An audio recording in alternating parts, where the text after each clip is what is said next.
بنعمته تتم الصالحات الذي علم القرآن وأكرم علينا بالإسلام وأنعم علينا بالإيمان نستغفره ونتوب إليه ونعوذ بالله من شرور أنفسنا ومن سيئات أعمالنا من يهد الله فلا مضل له ومن يضلله فلا هادي له ونشهد أن سيدنا وسندنا وحبيب ربنا وطبيبنا وطبيب قلوبنا وأرواحنا ومولانا محمدا عبد الله ورسوله الذي أرسله الله بالحق بشيرا ونذيرا وداعيا إلى الله بإذنه وسراجا وقمرا منيرا أما بعد فقد قال الله تعالى في كلامه المجيد وفرقانه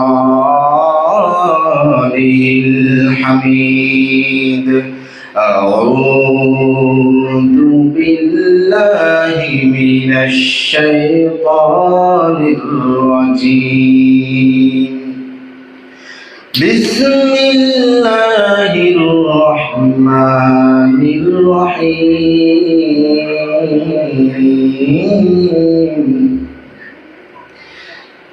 إنما يريد الله ليذهب عنكم الرجس أهل البيت ويطهركم تطهيرا وقال تعالى في شان حبيبه إن الله وملائكته يصلون على النبي يا أيها الذين آمنوا صلوا عليه وسلموا تسليما اللهم صل على سيدنا مولانا محمد وعلى آل سيدنا مولانا محمد شباب محبت একসাথে اللهم صل على سيدنا مولانا محمد وعلى آل سيدنا مولانا عاشقه محمد माशुक़े मुहम्मद जमाले खुदा है कमाले मुहम्मद अल्लाहुम्मा सल्ली अला सय्यिदिना मौलाना मुहम्मद وعلى آل سيدنا مولانا محمد नहीं है दुजा में मिसाली मुहम्मद जमाली खुदा है कमाले मुहम्मद, नहीं है दुजा में मिसाले मुहम्मद, जमाले खुदा है कमाले मुहम्मद। अल्लाहुम्मा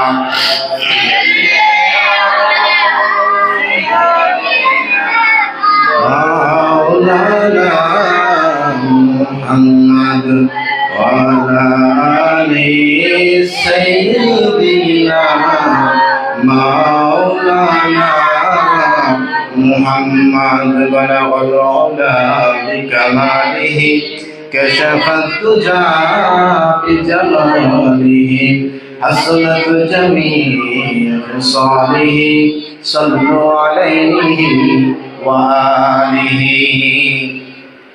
আলহামদুলিল্লাহ, শুকরিয়া জ্ঞাপন করছি সেই মহান আল্লাহ তাআলার দরবারে যে মহান রব্বুল আলামিন মাগরিবের নামাজের পর আল্লাহ পাকের ঘরে আল্লাহ পাকের রাসূলের শানে আল্লাহ পাকের শানে আলোচনা করার উদ্দেশ্যে রব্বুল আলামিন তার ঘরের মধ্যে বর্তমান জান্নাতি বাগানের মধ্যে আপনাকে আমাকে বসার জন্য তৌফিক দান করেছেন। আমরা প্রত্যেকে অন্তর থেকে শুকরিয়া জ্ঞাপন করছি, সকলে বলি আলহামদুলিল্লাহ। লক্ষ কোটি দরুদ ও সালাম পেশ করছি আকায়ে নামদার তাজদারে মদিনা, আফতাবে নবুয়ত ফখরে মওজুদাত, মদিনা কা তাজ, সৈয়দুল কওনাইন সৈয়দুল মুরসালিন জনাব মুহাম্মদুর রাসূলুল্লাহ সাল্লাল্লাহু আলাইহি ওয়াসাল্লামের উপর আল্লাহুম্মা সাল্লি আলাইহি আল্লাহুম্মা বারিক আলাইহি, সকলে বলি আল্লাহুম্মা আমিন। সম্মানিত উপস্থিতি, আমি খুব বেশি দূরের কেউ নয়, আমি এই প্রতিষ্ঠানেরই একজন। আমি কৃতজ্ঞতা প্রকাশ করছি আমার পাশে বসা আজকের এই মাহফিলের সম্মানিত সভাপতি এবং হুসাইন সংগঠনের সকলের প্রতি। আমাকে কোরআন ও সুন্নাহ থেকে কিছু কথা বলার উদ্দেশ্যে আমাকে কথা বলার সুযোগ করে দেওয়ার জন্য আমি প্রত্যেকের প্রতি কৃতজ্ঞতা প্রকাশ করছি। আমার সময় যেহেতু একেবারেই কম, আমি কোনো ধরনের ভূমিকা ছাড়াই আমাকে যে নির্ধারিত বিষয় দেওয়া হয়েছে আমি সেই বিষয়ের উপরেই খুবই অল্প সময় আপনাদের সাথে আলোচনা করব ইনশাআল্লাহ। আপনারা প্রত্যেকেই মনোযোগ সহকারে শুনবার জন্য প্রস্তুত আছেন তো? কোরআন ও সুন্নাহ থেকে আপনি যদি ফায়দা হাসিল করতে চান, যে কোনো আলোচনা থেকে আপনি যদি লাভবান হতে চান, অবশ্যই আপনাকে দুটা কাজ করতেই হবে, এছাড়া কোনো উপায় নাই। লাভ অর্জন করার কোনো উপায় নাই। দুটি কাজ কি? ওয়াইদা কুরিআল কুরআনু ফাসতামিউ লাহু ওয়া আনসিতু লাআল্লাকুম তুরহামুন। যখন কুরআনুল কারীমের আলোচনা হবে, তেলাওয়াত হবে, সেই জায়গায় এক নম্বর কাজ হলো তা শ্রবণ করতে হবে। ওয়া আনসিতু, এবং চুপ থাকতে হবে। এই দুটি কাজ, এক নম্বরে শ্রবণ করতে হবে, যে কথাগুলো বলা হবে সেগুলোকে মন দিয়ে শ্রবণ করতে হবে। দ্বিতীয় নম্বর কাজ হলো আপনাকে চুপ থাকতে হবে, তবেই আপনি আলোচনা থেকে ফায়দা হাসিল করতে পারবেন। লাআল্লাকুম তুরহামুন, তাহলে সম্ভবত আল্লাহ পাকের রহমত নাজিল হয়ে যাবে। আমরা আলোচনা শুরু করার আগে আবারও দরুদ প্রেরণ করছি, যার উসিলায় আমরা মুসলিম হতে পেরেছি। আমরা সকলে বলি আল্লাহুম্মা সাল্লি আলা সাইয়্যিদিনা ওয়া নাবিয়িনা ওয়া হাবিবিনা ওয়া শাফিঈনা ওয়া মাওলানা মুহাম্মদ সাল্লাল্লাহু তাআলা আলাইহি ওয়া আলা আলিহি ওয়া আসহাবিহি ওয়া বারাকা ওয়া সাল্লাম। এই উপস্থিতি আপনারা শুনলে খুশি হবেন। আপনাদের এই দরুদ আপনারা পড়েছেন আজকে কাউন্সিল, আজকে ছোট মারণ আশরাফিয়া দাখিল মাদ্রাসার মসজিদে বসে আপনারা দরুদ প্রেরণ করেছেন, আর এই দরুদের সুগন্ধি ছড়িয়ে পড়েছে সেই মদিনার চত্বরে। বলেন সুবহানাল্লাহ। কারণ হাদিসের মধ্যে পাওয়া যায় রব্বুল আলামিন একদল ফেরেশতা বানিয়েছেন যাদের একটি দায়িত্ব, অন্য কোনো দায়িত্ব নাই। এই ফেরেশতাদের দায়িত্ব আল্লাহ পাক দিয়েছেন একটি। কয়টি দায়িত্ব বলেন দেখি? হাদিসের মধ্যে পাওয়া যায় রব্বুল আলামিন নানান ফেরেশতাকে নানান ধরনের দায়িত্ব দিয়ে পৃথিবীর মধ্যে প্রেরণ করেন। তার মধ্যে কিছু সংখ্যক ফেরেশতাকে জমিনের মধ্যে রব্বুল আলামিন প্রেরণ করেন। এই জন্য প্রেরণ করেন, রব্বুল আলামিন তাদেরকে জানিয়ে দেয় জমিনের মধ্যে কে রাসূলের উপরে, আমার হাবিবের উপরে দরুদ প্রেরণ করে। যেই জায়গায় যেই মজলিসে, মজলিস ভিত্তিক হোক, জামাত ভিত্তিক হোক, আর একাকিত্বভাবে হোক, যে যেখানে দরুদ পড়বে, তোমাদের কাজ হলো দরুদকে সংরক্ষণ করে সঙ্গে সঙ্গে তোমরা মদিনায় চলে যাবা। মদিনায় যাওয়ার পর নবী করিম সাল্লাল্লাহু আলাইহি ওয়াসাল্লামের নিকট সেই দরুদকে পৌঁছায় দিবা এইভাবে, আমি অমুক জায়গা থেকে অমুকের পক্ষ হতে, অমুকের পিতা, অমুকের ছেলে, অমুকের পক্ষ হতে দরুদ নিয়ে আসছি। অমুক ব্যক্তি অমুক জায়গার মধ্যে বসে আপনার উপরে দরুদ প্রেরণ করেছে, অতএব আপনি তার দরুদটাকে গ্রহণ করে নেন। বলেন না সুবহানাল্লাহ। এই যে এই জায়গায় বসে দরুদ পড়লেন, এই দরুদ পৌঁছে গিয়েছে কোথায়? মদিনায়। সুবহানাল্লাহ। আমি আলোচনা করব যেই মদিনায় ফেরেশতারা দরুদ নিয়ে পৌঁছায়, সেই মদিনার হাবিব নবী করিম সাল্লাল্লাহু আলাইহি ওয়াসাল্লাম তাকে নিয়ে এবং তার পরিবার পরিজনকে নিয়ে আলোচনা করব ইনশাআল্লাহ। নবী করিম সাল্লাল্লাহু আলাইহি ওয়াসাল্লামের পরিবারের লোকদেরকে বলা হয় আহলে বাইত। কি বলা হয় বলেন দেখি? তার পরিবারের লোকজন। এই পরিবারের লোকজনের কি পরিমাণ মর্যাদা আল্লাহ তাআলা দিয়েছেন, কি পরিমাণ সম্মান আল্লাহ তাআলা দিয়েছেন, আমি সে ব্যাপারে আপনাদের কাছে অল্প কিছু আলোচনা তুলে ধরছি। প্রথমে আসি, আমরা নবী করিম সাল্লাল্লাহু আলাইহি ওয়াসাল্লামের পরিবারকে কেন খুব বেশি ভালোবাসবো? এক নম্বরে এজন্য ভালোবাসবো, আল্লাহ পাক আদেশ দিয়েছেন সেজন্য। আল্লাহ পাক আদেশ দিয়েছেন ভালোবাসতে, সেজন্য ভালোবাসবো। নাম্বার দুই, আমরা নবী করিম সাল্লাল্লাহু আলাইহি ওয়াসাল্লামের পরিবারকে এজন্য ভালোবাসবো, নবী করিম সাল্লাল্লাহু আলাইহি ওয়াসাল্লামের পরিবারের লোকজন প্রত্যেকেই পবিত্র। প্রত্যেকেই কি বলেন দেখি? পবিত্র। আল্লাহ রাব্বুল আলামিন কোরআনুল কারীমের সূরাতুল আহজাবের সূরার মধ্যে আহলে বাইত সম্পর্কে বলেছে, নবী করিম সাল্লাল্লাহু আলাইহি ওয়াসাল্লামের পরিবার সম্পর্কে বলেছে, ইন্নামা ইউরিদুল্লাহু লিইউযহিবা আনকুমুর রিজসা আহলাল বাইতি ওয়া ইউতাহহিরাকুম তাতহীরা। সুবহানাল্লাহ। জোরে বলে আল্লাহু আকবার। রব্বুল আলামিন ঘোষণা দিয়েছেন, নিশ্চয় ইন্নামা ইউরিদুল্লাহু, নিশ্চয় আমি রব্বুল আলামিন চাই, লিইউযহিবা আনকুমুর রিজসা আহলাল বাইত, আহলে বাইতের শরীরকে পবিত্র করে দিতে আমি আল্লাহ তাআলা চাই। ওয়া ইউতাহহিরাকুম তাতহীরা, যেমন তেমন পবিত্র নয়, আমি রব্বুল আলামিন আহলে বাইতের মধ্যে যে সকল লোকজন রয়েছে আমি তাদেরকে পবিত্র করার মতো পবিত্র করতে চাই। সুবহানাল্লাহ। যেভাবে আল্লাহর নবী ছিলেন পুত পবিত্র, কি পবিত্র বলেন দেখি? পুত পবিত্র। ওয়া ইন্নাকা লাআলা খুলুকিন আযীম। আল্লাহ পাক বলেছেন নবী করিম সাল্লাল্লাহু আলাইহি ওয়াসাল্লামের চরিত্র ছিল পুত পবিত্র। খেয়াল করে দেখেন, আল্লাহ পাক আজিম দিয়ে পরিচয় দিয়েছেন। একদিকে আজিম শব্দ দিয়ে নবীর পরিচয় দিলেন, অন্যদিকে আজিম শব্দ দিয়ে এই পুত পবিত্র শব্দ দিয়ে আল্লাহ পাক নিজের পরিচয়টাও তুলে ধরেছেন। আল্লাহ রাব্বুল আলামিন আয়াতুল কুরসির মধ্যে বলেছেন, ওয়া হুয়াল আলিয়্যুল আযীম। সুবহানাল্লাহ। আল্লাহ পাক নিজের জন্য যে শব্দ ব্যবহার করে, রাসূলের জন্য সেই শব্দটাই ব্যবহার করে।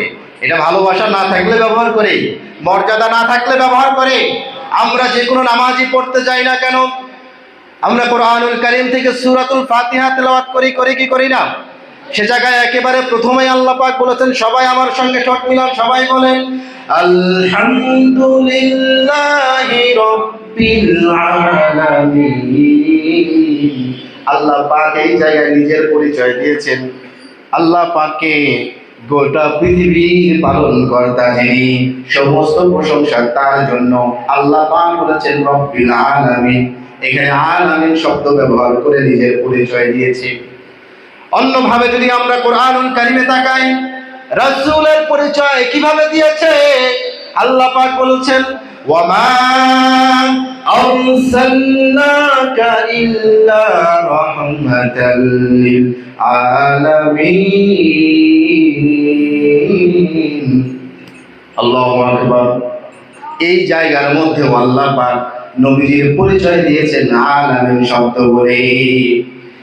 রাসূল এখানে আল্লাহ পাক এখানে বুঝিয়েছেন, আমি আমার পরিচয় দিতে গিয়ে যে শব্দ ব্যবহার করি, আমার হাবিবের পরিচয় দিতে গিয়েও সেই শব্দ ব্যবহার করি। মনে রাখিও, আমার রাসূল আমার কাছে দামি, তোমাদের কাছেও দামি হতে হবে। শুনে নাও, আমি যেভাবে রাসূলকে পবিত্র করে দিয়েছি, আমি রব্বুল আলামিন রাসূল সাল্লাল্লাহু আলাইহি ওয়াসাল্লামের পরিবারের লোকজনকেও পবিত্র করে দিয়েছি। অতএব আলোচনা বুঝে থাকলে বলুন, রাসূল করিম সাল্লাল্লাহু আলাইহি ওয়াসাল্লাম তার পরিবারের লোকজন পবিত্র নাকি অপবিত্র? আর মুসলমান পবিত্রর দিকেই তো ধাবিত থাকবে, ঠিক কিনা? কারণ আল্লাহ তাআলার হাবিব হাদিসের মধ্যে বলেছেন আত-তুহুরু শাতরুল ঈমান, পবিত্রতা ঈমানের অঙ্গ। আর রব্বুল আলামিন আহলে বায়াতের প্রত্যেককেই পবিত্র করে দিয়েছেন। তাদের প্রত্যেকের মধ্যে ঈমান পরিপূর্ণতা ছিল, আর এই পবিত্রতাকে ভালোবাসা এটাও ঈমানের অঙ্গ, ঠিক কিনা?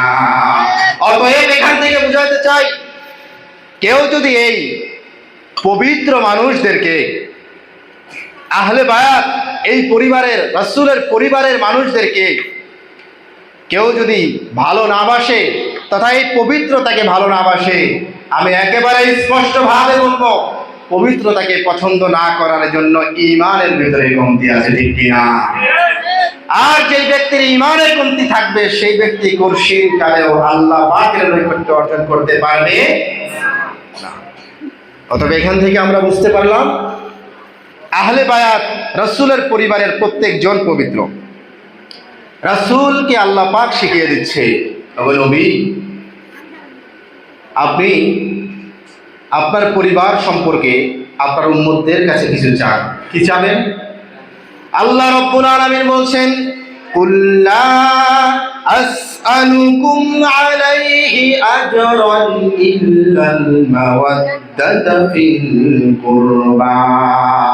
আল্লাহ পাক বলছেন, নবী গো আপনি জানিয়ে দেন, আপনার উম্মতদেরকে জানিয়ে দেন, আপনি তো মানুষের মাঝে তাওহীদ, রিসালাত, আখিরাতের দাওয়াত দেন। প্রত্যেকটি উম্মতকে আপনি জানিয়ে দেন, আল্লাহ পাক বলেছেন এই দাওয়াতের বদৌলতে কোনো ধরনের কোনো পুরস্কার আমাকে দিতে হবে না। আমি যে এত কষ্ট করে করে তোমাদেরকে দাওয়াত দেই, ওগো সাহাবীরা শুনে নাও, আমি তোমাদেরকে দ্বীনের দাওয়াত দেই, আমার রিসালাতের দাওয়াত তোমাদের কাছে পৌঁছাই, আখিরাতের কথা তোমাদের কাছে পৌঁছাই। এর বিনিময়ে আমাকে কোনো পুরস্কার দিতে হবে না। তবে আমি তোমাদের কাছে একটা জিনিস চাই, যে জিনিসটা আল্লাহ পাক চাইতে বলছেন, আল্লাহ পাক বর্ণনা করে দিয়েছেন। আল্লাহ পাক কুরআনুল কারীমে বলেছেন ইল্লাল মাওয়াদ্দাতা ফিল কুরবা। আপনি জানিয়ে দেন, যারা আমার আত্মীয়, যারা আমার আহলে বাইত, যারা আমাদের পরিবারের মানুষ, তাদের সঙ্গে ভালো সম্পর্ক রাখো, তাদেরকে ভালোবাসো। তাহলে এই আলোচনা থেকে বোঝা যায় আল্লাহ রব্বুল আলামিন নিজে আহলে বায়াতকে ভালোবাসতে বলেছেন, ঠিক কি না? আল্লাহর হুকুম যে ব্যক্তি অস্বীকার করে তার ঈমান থাকে নাকি যায়? আল্লাহ পাক এখান থেকেও ইঙ্গিত দিয়েছে, নবী আমার হাবিব, আপনি মানুষের কাছে এত কষ্ট করে দাওয়াত পৌঁছান, আপনার দাঁত মোবারক শহীদ হয়ে গিয়েছে শুধুমাত্র ইসলামের কারণে। আপনার উম্মতদেরকে জানিয়ে দেন, এর বিনিময়ে আমাকে কিচ্ছু দিতে হবে না, শুধু আমাকে কি দিবা? আপনার উম্মতকে জানান, আমার আহলে বায়াত যারা আছে, আমার পরিবারের লোকজনদেরকে ভালোবাসো। নির্দেশ কার? সুবহানাল্লাহ বলবেন না? ভালোবাসার আদেশ যিনি দিয়েছেন তিনি কে? আল্লাহর আদেশকে যে ব্যক্তি অস্বীকার করবে, সেই ব্যক্তি কুফরি করেছে। আল্লাহর সকল হুকুমকে যারা লুকিয়ে রাখবে, তাদের হাসর নাসর হবে বনি ইসরাইলের সঙ্গে। কারণ আল্লাহ তাকে হুকুম লুকানোর স্বভাব হচ্ছে বনি ইসরাইলের, ঠিক কিনা? অতএব মনে রাখেন, আহলে বায়াতের প্রতি যারা ভালোবাসার সম্পর্ক রাখতে পারবে না, ওই সকল ব্যক্তি কঠিন কালেও ঈমানদার হতে পারবে না, ঠিক কিনা? রাব্বুল আলামিন আবার স্মরণ করিয়ে দিচ্ছে, তোমাদেরকে আমি স্মরণ করিয়ে দিচ্ছি আহলে বায়াতের কথা। উযকুর ফি আহলি বাইতি, আল্লাহ বলছেন তোমরা আহলে বায়াতের কথা স্মরণ করো। আহলে বায়াতের কথা স্মরণ করে করে তাদেরকে ভুলে যেও না, তাদেরকে ভালোবাসো। এই হাদিস থেকেও বোঝা যায় আল্লাহ পাক অর্ডার দিয়েছেন আহলে বায়াতকে অনুসরণ করতে। আহলে বায়াত কি কাজ করেছে, কোন পথে চলেছে, সেই পথকে আমাদেরকে অনুসরণ করতে। আর অনেকে আছে রাসূল করিম সাল্লাল্লাহু আলাইহি ওয়াসাল্লামের পরিবারের লোকজনদেরকে অনেকেই কটূক্তি করে, ঠিক কিনা? যেভাবে ওবাইদুল্লাহ ইবনে জিয়াদ কটূক্তি করেছিল। ওবাইদুল্লাহ ইবনে জিয়াদের সামনে যখন হুসাইন রাদিয়াল্লাহু তাআলা আনহুর গর্দানকে রাখা হলো, সেই সময় নামাজের সময় হয়ে গিয়েছিল। ওবাইদুল্লাহ ইবনে জিয়াদ লাঠি দিয়ে হুসাইন রাদিয়াল্লাহু তাআলা আনহুর মাথার মধ্যে, নাকের মধ্যে, মুখের মধ্যে এইভাবে খোঁচাখুচি করতেছেন আর বলছেন মিথ্যুকদের ধ্বংস হয়ে গিয়েছে। ও মানুষ, তোমরা শুনে নাও, এই বিজয় এসেছে আল্লাহর পক্ষ থেকে। মিথ্যুক হুসাইনদের ধ্বংস হয়ে গিয়েছে, ইয়াজিদের পক্ষে আল্লাহ পাক সফলতা দিয়েছে। জোরে বলেন না নাউজুবিল্লাহ। আহলে বায়াতদেরকে মিথ্যুক বলা ইয়াজিদের স্বভাব, ঠিক কিনা? অতএব যে সকল ব্যক্তিরা আহলে বাইতের রাসূলের পরিবারের ব্যক্তিদেরকে যারা এভাবে হিংসামূলক কথা বলবে, স্পষ্টভাবে তারা ইয়াজিদের বংশধর, ঠিক কিনা? তারা ইয়াজিদের বংশধর। যে ইয়াজিদের মোকাবেলা করেছিল ইমাম হুসাইন রাদিয়াল্লাহু তাআলা আনহু, ইমাম হুসাইন রাদিয়াল্লাহু তাআলা আনহুকে খবর পাঠানো হয়েছে, আমি ইয়াজিদ বলছি হুসাইন তুমি আমার হাতে বায়াত গ্রহণ করো। হুসাইন রাদিয়াল্লাহু তাআলা আনহু ইয়াজিদের হাতে বায়াত গ্রহণ করে নাই। মক্কার সাহাবীরা ইয়াজিদের হাতে বায়াত গ্রহণ করে নাই। হুসাইন রাদিয়াল্লাহু তাআলা আনহু চিন্তা করেছে, আমি হুসাইনের হাত ইয়াজিদের হাতের উপরে কেমনে রাখবো? সে তো মুনাফিক, সে তো কাফেরের কাতারে। আমার হুসাইনের হাত কিভাবে তার হাতের উপরে রাখবো? কিভাবে আমি বায়াত গ্রহণ করব?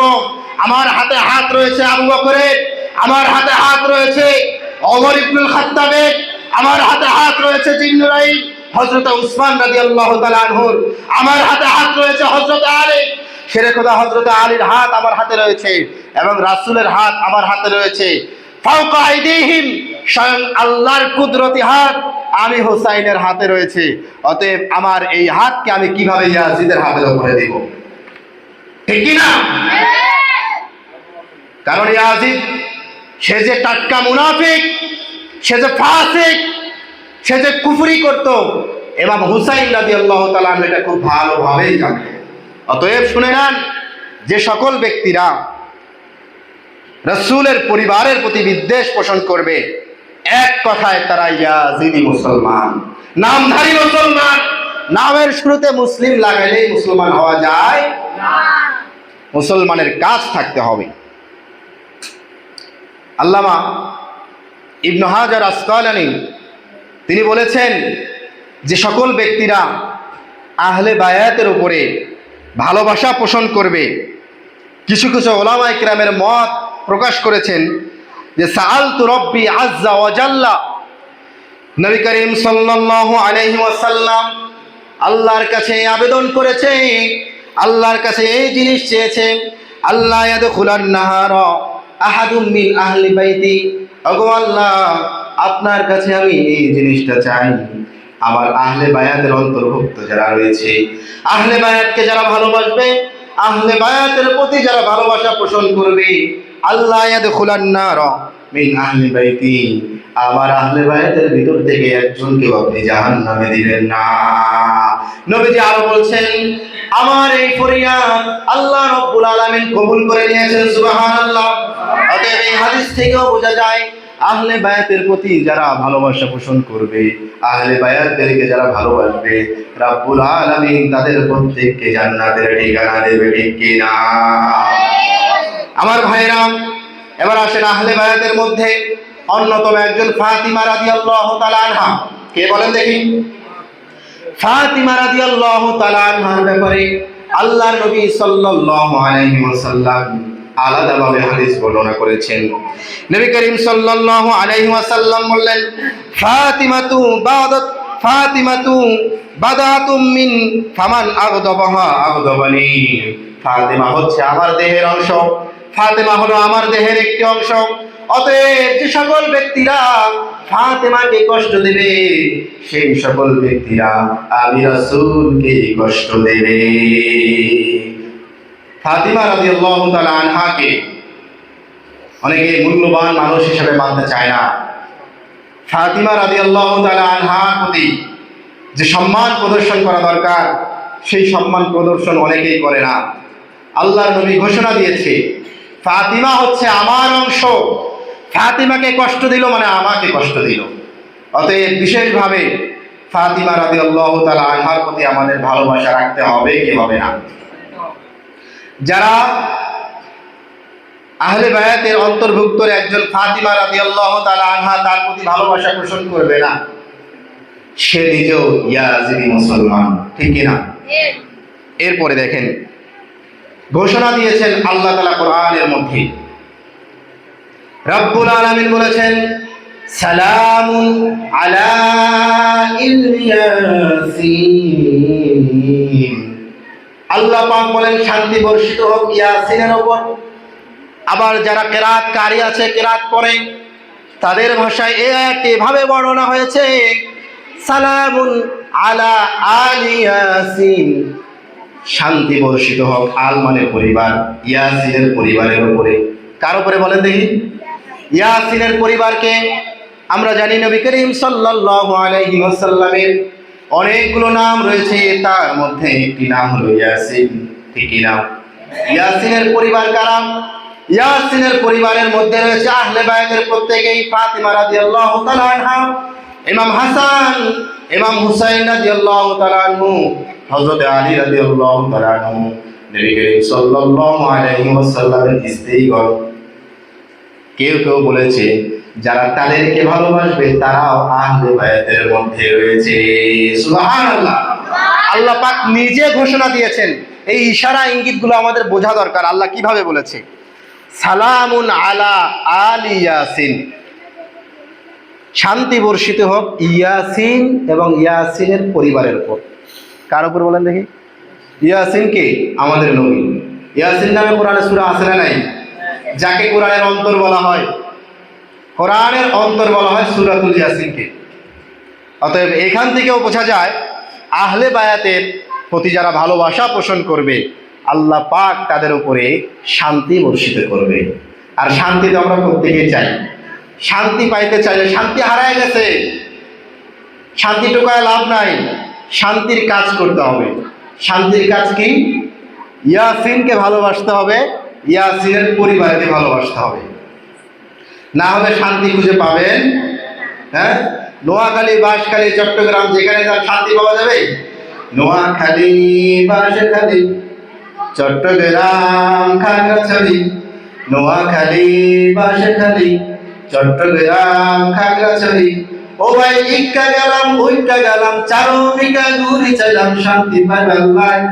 শান্তির মা হন্দে গিয়ে টোয়াই তো পাই, শান্তির মা হন্দে গিয়ে টোয়াই তো পাই। শান্তির মা তো পালাই গেছে, কোথায় গেছে পাবেন কেমনে? আহলে বায়াতের পরিবারের লোকদেরকে ভালোবাসেন।